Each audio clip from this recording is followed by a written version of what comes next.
I have a young family, so I'm very concerned about the Suffolk coast and ensuring that the value of the Suffolk coast and the value for people and for wildlife is maintained.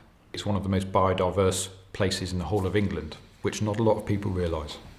You've got the coastal dune habitats, you've got the wetland habitats, you've got the intertidal habitats, you've got the freshwater habitats, and then you've got the Sandlings Heath as well.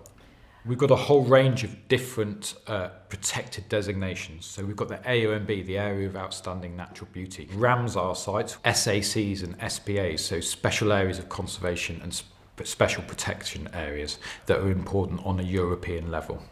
We've also got a whole suite of SSSIs, so sites of special scientific interest. So we've got international importance, we've got national importance, and we've got the local county wildlife sites as well. But all of these habitats are very, very sensitive. On the Suffolk coast, you've got a really nice linear habitat down the coast because of all these protected sites and nature reserves. Critical species require on these really rare habitats. If you create a big development across the path of that linear habitat, it can basically fragment the habitat. Those populations of species which rely on a larger area of land, larger spaces, become fragmented and they become more isolated. So they become more under pressure because of the development. When you have a long-term construction, it definitely impacts behaviours of species. Where you've got noise pollution and light pollution, it can be a massive impact. And over 10 years, that can have a profound impact on the population. It's a particularly environmentally sensitive location, and that really does concern us.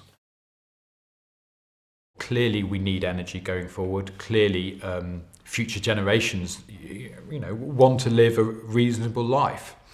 But how, as a society, do we capture that within the environment and the needs of habitats and species? But also recognising, actually, and I think this is a really important point, is that good quality habitat also has a significant benefit for us as a society. And we're just beginning to realise that there's a huge amount of empirical evidence now coming out about how good quality landscapes and a connection to nature can have a huge benefit for our health and well-being. When we think about development and we think about these big infrastructure projects, we also need to think more widely about the benefit of society.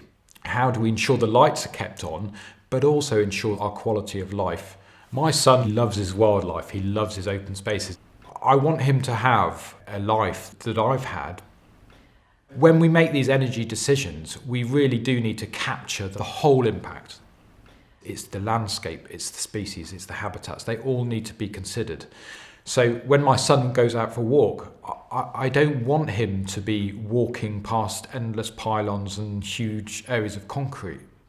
And these big developments, they have a responsibility for ensuring that the impact not only is short-term, as minimal as possible, but also what's left over is better than it was before. If these developments can't create that net gain in wildlife, then fundamentally we would question the validity of them as they are. What are the other solutions? And we don't believe that probably at the moment that's been fully scoped out.